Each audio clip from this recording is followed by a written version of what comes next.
Right here. There we go. Try again. Yeah.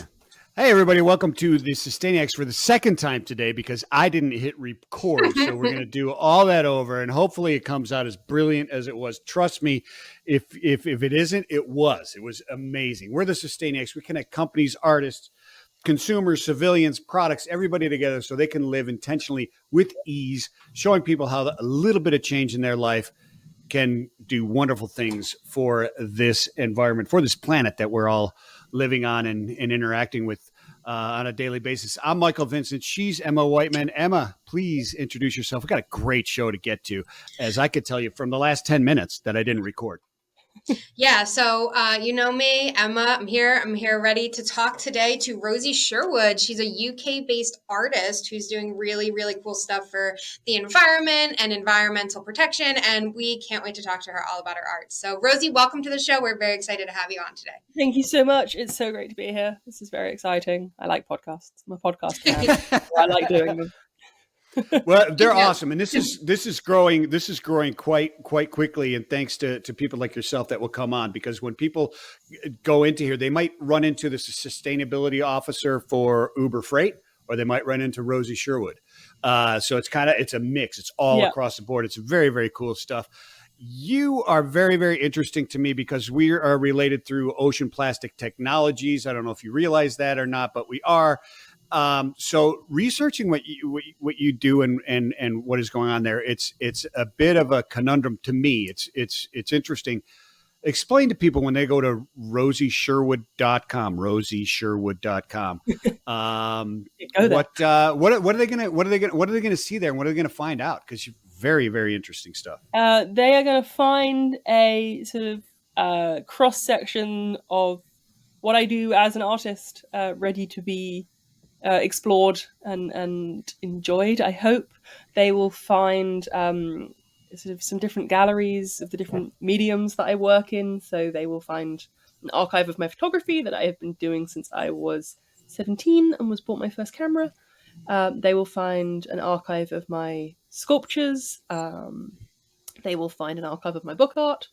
And then they will find links to finding out more about me, most particularly my Substack newsletter. So it seems like you have a lot of different platforms for what you do art. Do you want to, like, if someone had 5 minutes to check out their art, where would you encourage them to go first on your website? It sort of depends what people are interested in. I think art, you kind of need to gravitate to the one that you find most appealing. Mm-hmm. I would say the thing that in my sort of the thing that maybe has been the foundation and the leaping off point for my career as an artist has been both my photography and my book art, which is what I did so my photography was my undergraduate degree, my book art was my master's. And book art's a nice place to start because most people don't know what it is. Yeah, so, I have no idea. I think of a coffee table book. Yeah, right. So most people do. Most people think of the exhibition catalog they bought when they went to a gallery or museum and they wanted to bring something home and couldn't afford the paintings, or they think of a nice collection of National Geographic photos in a book. Okay, so a book art. One of my parents had Tutankhamun, and we talked about that. I didn't record that. They had the gold of Tutankhamun, but the other thing that they had was Monet, right? Yeah. And so then when I was living in Toledo, Ohio, Monet actually came and toured. I mean, not in person. Paintings. They brought the artwork, right? And so they toured the United States, but they did it in banks because the pictures were hanging in bank vaults. Wow. And so it inspired me to go. And I found out something there that I never would have, and it sticks with me, obviously, these 36 years since I did that, was that the water lilies are the size of garage doors. Yeah, they're huge. Huge. So those coffee table books are so valuable to getting art out into the world. I love them. I want my work in them. They're great. But book art is rather than a place for the reproduction of paintings where no one knows how big or small they might have been. Mm-hmm. Book art is the book as an art object in its own right. So the creator will have been thinking about everything from its content to its design to its binding to its size as a way of expressing meaning and the ideas behind the work. And they can look very book-like, or they can look very sort of unbook-like. Okay, they Yeah. get quite far away from books, but as with most art, it's book art if the artist says it is. Well, yeah, artist interpretation, right? So it's like different. It's like a book about cake might be a cake that, or it looks like cake, but it's actually a book, right? I mean, it's like the opposite.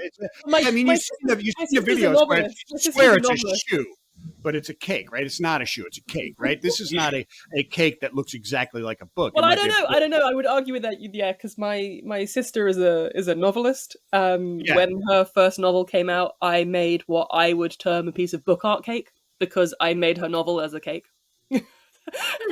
For her launch. So it's really interpretive. Whatever you think Really the art is, interpretive, that's what but it it was is. book art cake.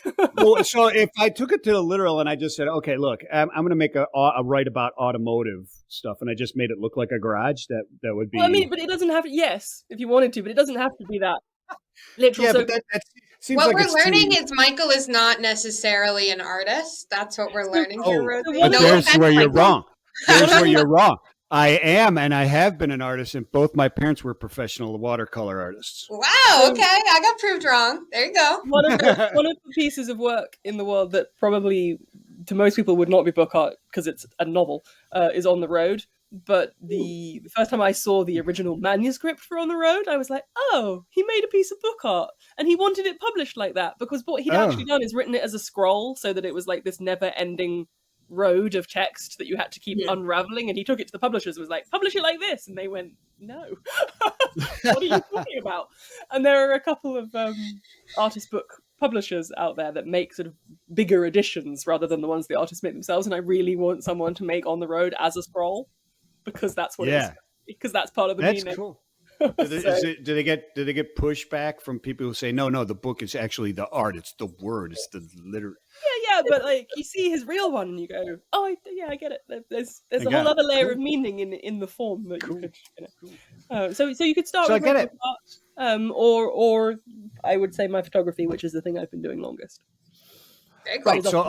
So you bought a camera. You bought a camera when you were 17, and then you started getting into book art and stuff like that, which is really, really cool. How does because there's everybody thinks that if you're this evangelist for environmental concerns and plastics in the ocean, etc., that you tend to be this towards the more creative side, towards the more sensitive. I guess it's because of the sensitivity of artists more and musicians, etc. as artists. But there are a ton of engineers that are into it as well. And tons of artists who really aren't. But what made you? Have you always been environmentally conscious, or what made you go towards this? What we're going to talk about here really soon is this climate change superhero and evangelizing and fighting for the environment in which we live in. That's a really nice question. I've always been environmentally conscious. I've always loved nature. I grew up in the middle of North London. But I luckily grew up right next to one of London's biggest and wildest and oldest parks. So despite living in the city, I spent a lot of time in the green. So that's always been a part of my life and a part of my love and a part of my sort of general inspiration for being. In terms of being an inspiration for my art, that came like in terms of ecology and the climate crisis being an inspiration for my art, that came sort of relatively more recently. It's not that recent anymore. It was sort of 2017 probably that I began working in the environment. And I'd had an idea for a piece of work that I thought was going to be about psychogeography and artists mapping and maps and sort of artists that make work, but they go for walks.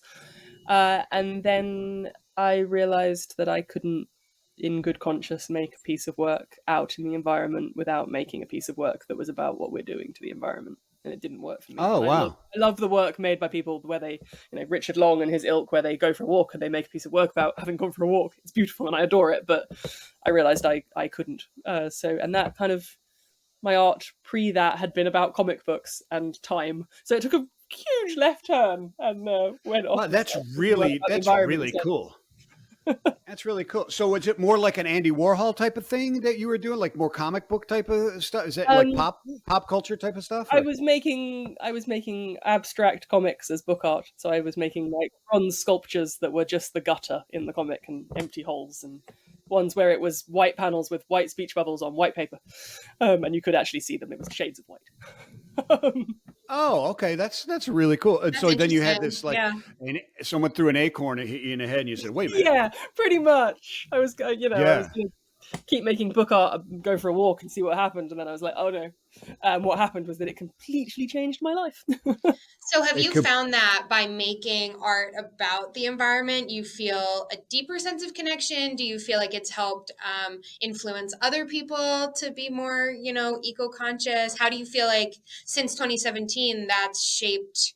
I mean, obviously it's really shaped your art. Do you feel like it's shaped other aspects of your life and other people as well around you? It's completely changed my life, Yeah. completely and totally. I do a lot of research for my art, and you can't start reading scientific reports and talking to ecologists and marine biologists about the state of the world without it like pushing what I thought I was doing well even further, in terms of diet and single-use plastics and things that I was like I was good at this, and then it's like oh no, there was a lot more to go. It's changed my way of being in the natural world, and yeah, it's changed. I think it's probably changed people around me to a degree, friends and family. They certainly know more than they did. I don't know whether that was voluntary on their part or they're just kind and they listen. But, Either way so works. it's art, and it's changed sort of almost every aspect of my life. I stopped about a year and a half ago. I stopped using any hair product and now just wash my hair with bicarbonate of soda and apple cider vinegar because they're both okay for the planet, and all the hair product is not. Yeah, no, it's not. So thought it's about it little before. it's little intentional things, and you said you start to see this starts to rub off on people around you, right? As you're doing it, and they see you kind of doing this, they think, "Well, wait a minute, that's kind of easy to do, right?" Well, and tiny I things can, like I changed my deodorant yeah, because I found one that comes in a little recyclable tin and is a sort of really yeah. lovely waxy thing, and you just put it on with your fingers, and it's way more effective than anything you can buy in supermarkets, and it doesn't Oh, come with right. a single-use Yeah. unrecyclable plastic thing full That's of cool. chemicals. That is very So cool. it's Yeah, like yeah. the art, Check the out art plain. then started changing. Like, oh, I could do this little thing differently, and I could buy this little thing differently, and I stopped buying new clothes unless they Yeah. come from eco-friendly clothing companies. Otherwise, Oh, there everything you I go. buy is secondhand. Oh, And wow. those were Okay. changes where I had always bought secondhand clothes because I grew up near Camden Market, but it was never with the intention of like, no, that's all I'm going to buy, because also buying things from high street shops is terrible because fast Right. fashion is awful for the planet. And Yeah. it's had this like trickle. My art's had this like trickle down effect into my life, which I So it's appreciate. living Yeah. with intention, and it's these small changes that really do add up. And you're now that you are aware of the issue, it's just that little tiny bit of intention that you bring into every aspect of your life, including your art, including your hair care routine, including your outfit. Like you can bring a little bit of intentional But I mean, living. the climate crisis is so huge and so overwhelming, and can be so depressing, and can really feel like there's just nothing we can do at all. And in some ways, those are all very accurate feelings and very fair. And there's a limit to what the individual can do. And then but then in other ways, it's like, well, you can only do the best you can do, and if every individual on this planet does the best they can do, Sure. the strides forward we would make are huge. Yeah, yeah, exactly. That's exactly the message. Even if I mean, just do the best that you can do, and things will change tremendously. Don't sit there and go, "Well, I can't do it perfectly, therefore I shouldn't even try." That's But there ridiculous. is no perfectly. So There isn't. lots of people can't afford to make giant changes to where they buy their food, or they don't have access to buying directly. I live in the countryside and near the sea, so I have access to buying directly from farms. People that live in cities don't have that choice.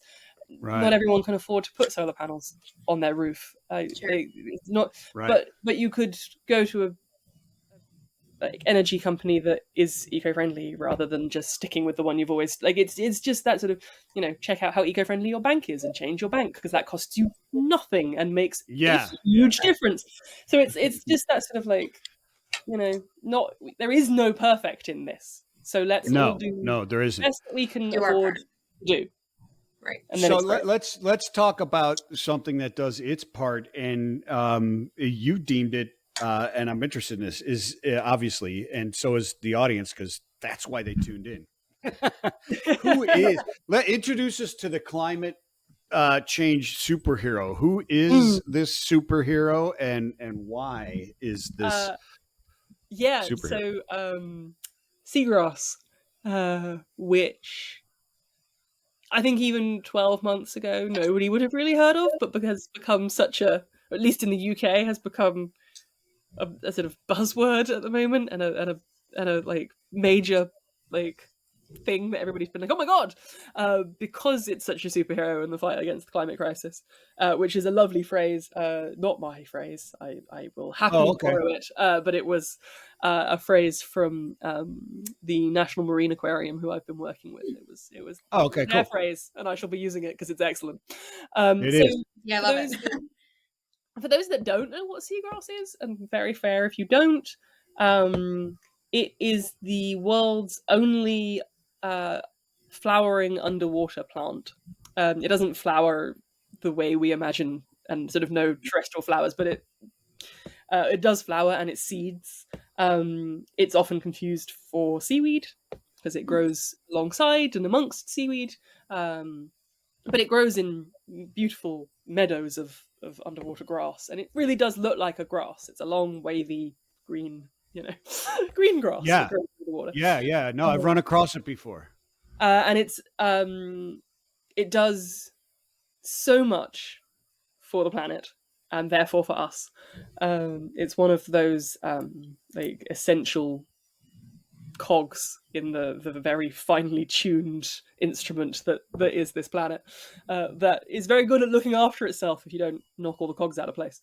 So seagrass is a nursery for small fish and young, baby fish, place for marine animals to like lay their eggs, all that sort of stuff, because they're protected from any predators that would feed on them. They're like like hiding in the woods essentially when you're under the water. It will help prevent cliff erosion because it changes water patterns, because it creates a bit of resistance under the water. Oh, yeah, buffers, right? Yeah, buffers. It helps like keep the water clean. But the reason that it is a sort of major superhero in the fight against the climate crisis is that it is one of the world's most efficient plants at drawing down and sequestering carbon from the atmosphere. So everybody is likely to know that forests and rainforests are great at sequestering carbon, and they store it, and like we need them, and that's why we plant trees and why we try and stop established woodlands and rainforests from being chopped down. When a tree dies, it releases the carbon that was stored in it.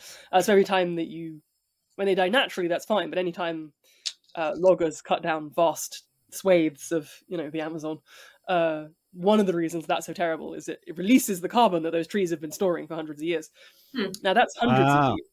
Seagrass can sequester carbon away for thousands, if not tens of thousands of years, because it does it in the sediment among its root system. And if you leave that undisturbed, it'll just sit there. If you disturb it, it also gets released back into the atmosphere. So not only are we creating new carbon, but we are releasing carbon to enjoy our old all over again, being harmless out of the way for thousands, if not tens of thousands of years. So seagrass is majorly under threat. We lose like Yeah, so tell us cornfields about are that. football What is fields. going on? What is it that's threatening it, Rosie? I think you established just how important it is. I had no idea that it sequestered so much carbon was that big. Yeah, I did that's know More that the efficiently majority of our yeah. I did know that the majority of our oxygen actually comes out of the oceans. It's not the forests. So it's called blue carbon cycle. So seagrass is part of how carbon cycles through our Right. oceans, Mhm. which So is what's part of how it threatening it? produces oxygen and also how part of how it draws carbon out of our atmosphere. Yeah, what's threatening it? Threatening it? What? Why is So it? Why, on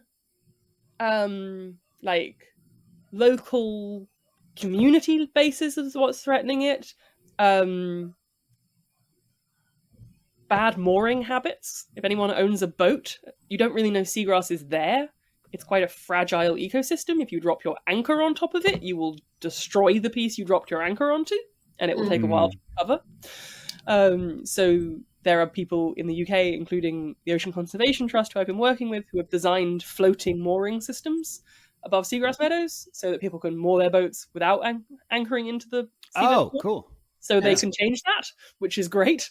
Farm runoff changes obviously the like pH balance and the acid balance and the nutrients balance in the ocean will create algal blooms and just pollutants and that kills all plants, including seagrass. But on an industrial scale, seabed dredging, the like scallop fishing, any piece of like the fishing industry that dredges our seabed will indiscriminately rip up the seagrass for Wow. miles, release all the So carbon. like oyster farms would help that, right? Because you're farming a specific section over and over Yeah. and over again. So there's a great research group here at the moment who are scallop farming on like drop down pieces of just like like sort of hanging piece. They got like rod floating on the surface, and then it's got the Almost like scallops a growing on beehive. that. So that you don't have to go anywhere near the seabed floor. Interesting. That's part of how you have a healthy sea and a healthy planet is if the seabed floor is So actually. so is plastic a threat? I mean, plastic is a threat. Plastic is a threat to existence. Yeah, well, no, it is, but I mean, is it one of the things that is harming this as well? Yeah, I mean, if you go snorkeling over a seagrass meadow, it grows in shallow waters around the world, which means it often grows close to humanity. And if you go snorkeling in amongst it, you will find waste plastic, like sort of sitting there amongst it, which is obviously going to be releasing all sorts of crap, and is also just landing on top of it. Anything that lands on top of it is, it's like walking indiscriminately over a flower bed. Okay. I'd also be interested in the microplastics because I wonder if there's any sort of uptake of microplastics. So I'm a marine biologist, actually. And I did a huge study on microplastics. So I would actually wonder if somehow these plants are also intaking microplastics, which is affecting their uptake systems getting clogged and stuff, which we have seen in other systems in the ocean. So that would be a super interesting thing. Maybe I'll look that up after this. I would think so. I am sure the folks busy working out how to protect what we have and regenerate what we've lost, which is a really laborious process because you have to go out to the healthy ones and like collect their seeds individually.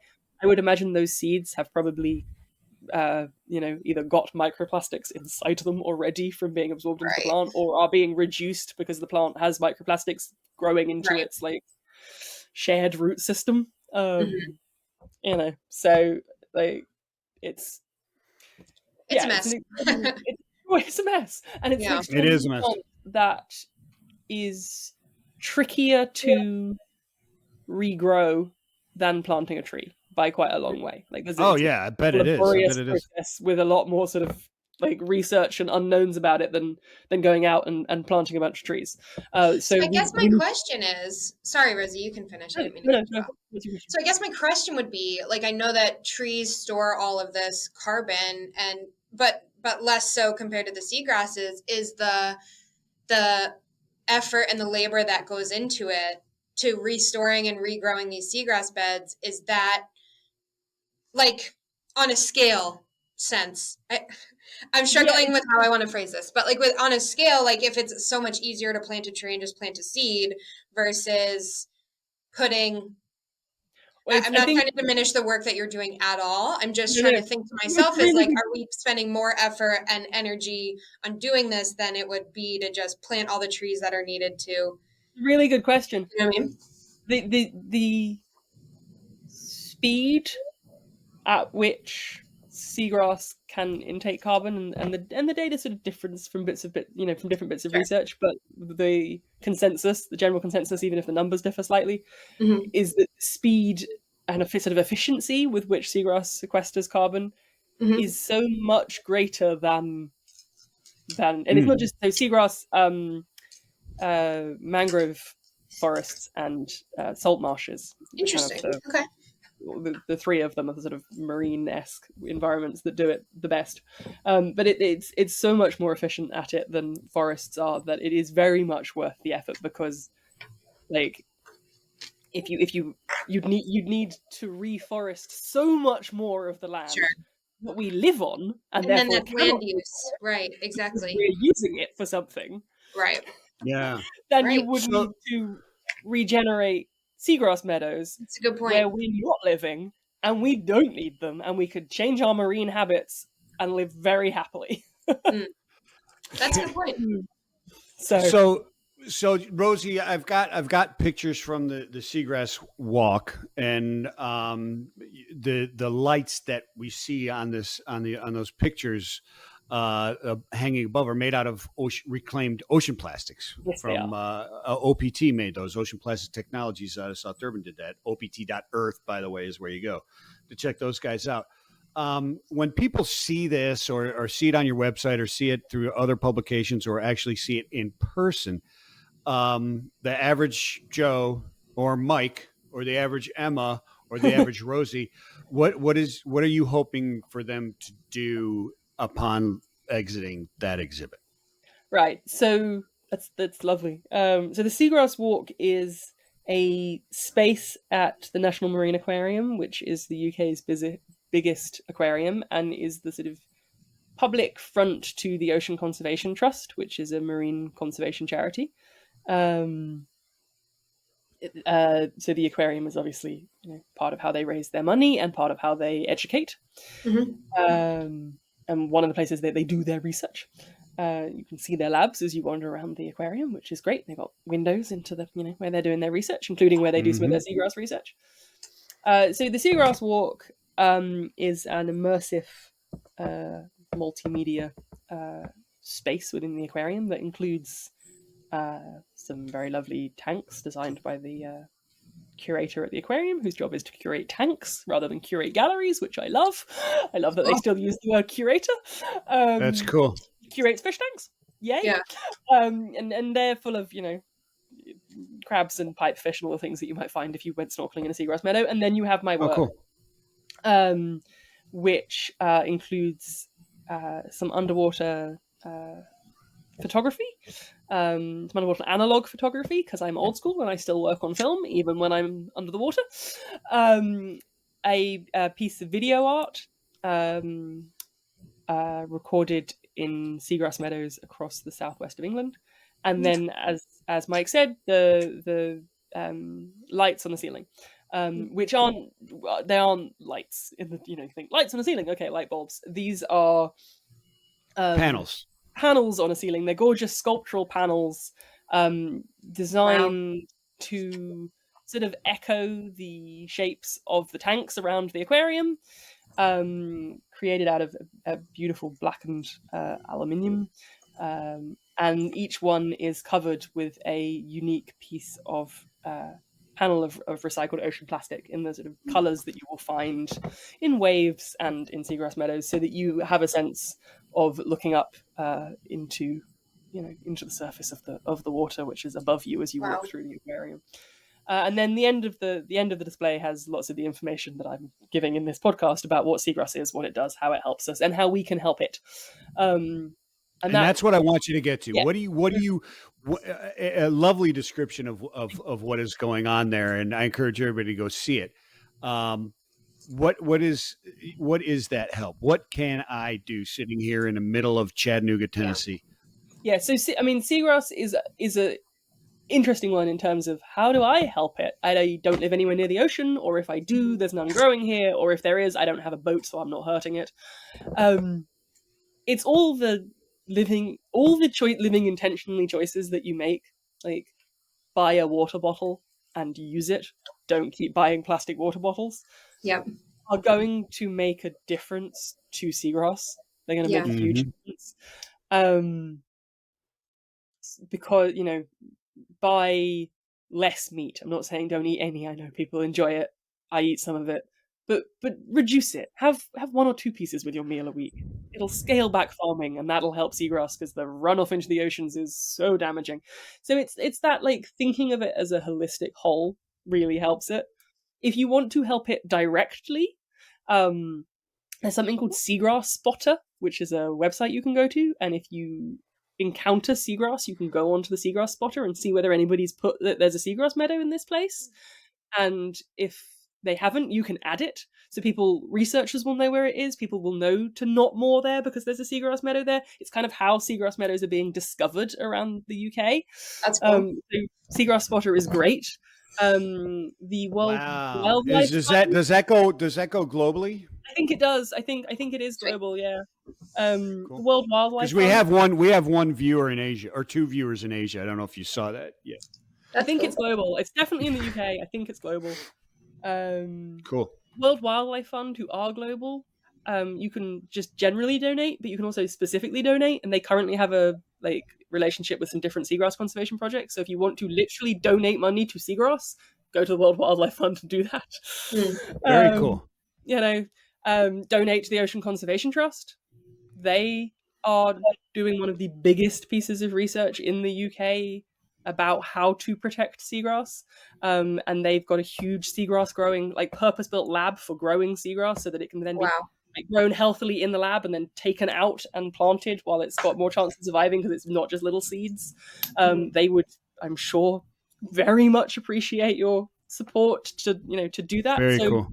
There's choices you can make that don't cost you much, and then if you have an extra, piece of money at the end of a month, at the end of your paycheck, there are places where you can direct it straight to seagrass. And then there are things you can do that don't cost anything.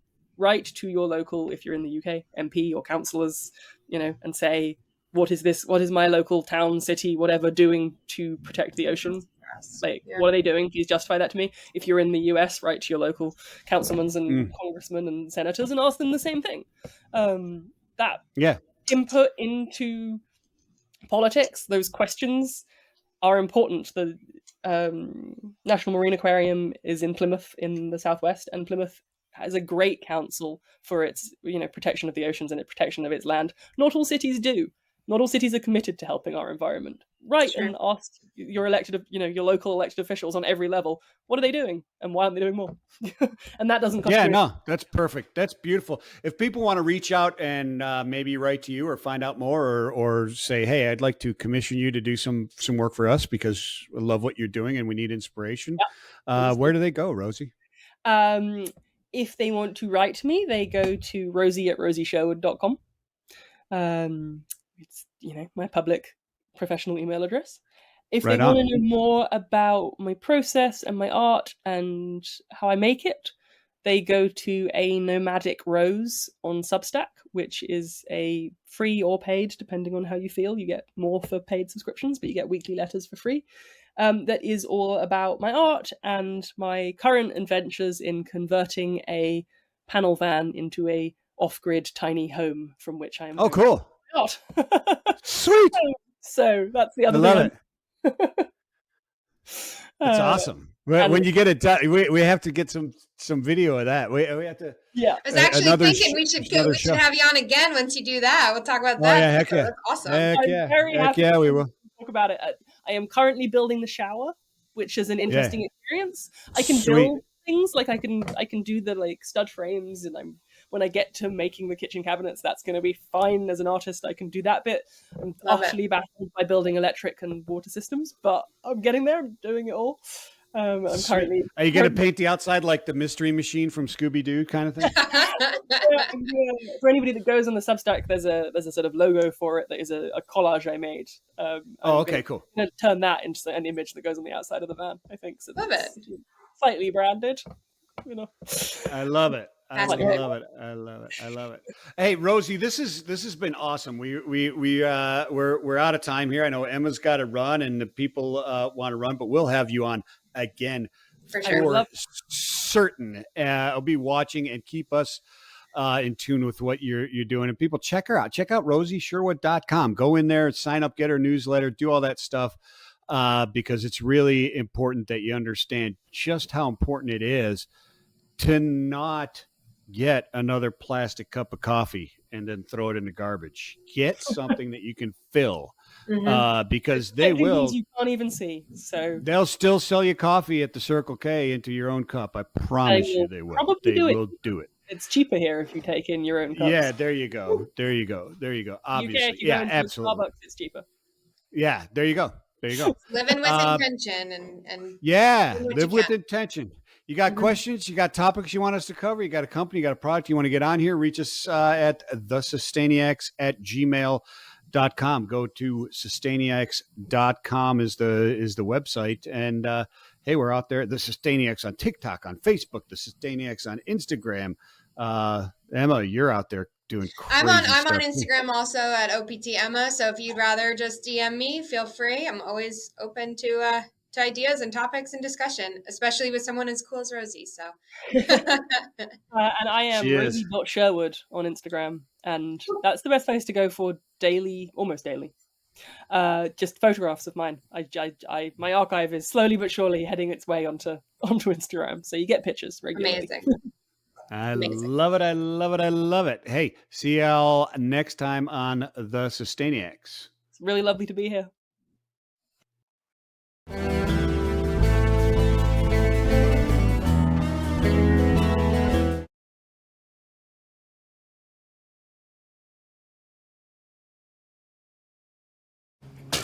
Hey,